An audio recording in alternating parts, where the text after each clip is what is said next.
Passiamo alla cerimonia di premiazione della gara 200 metri misti assoluti femmine. Terzo posto, medaglia di bronzo per la Hydros col tempo di 2:23:52 a Laura Mazzotta.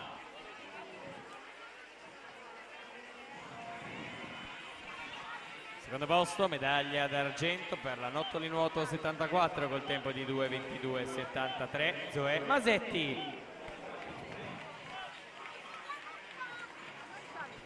Primo posto, medaglia d'oro, first place, gold medal for South African team with the new record of Circuito Nuoto Italia with the time 2:16:24, Rebecca Meder.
Passiamo alla serie numero 2, i blocchi di partenza. In corsia 1 Rebecca Basili, Delfini a team Piceno.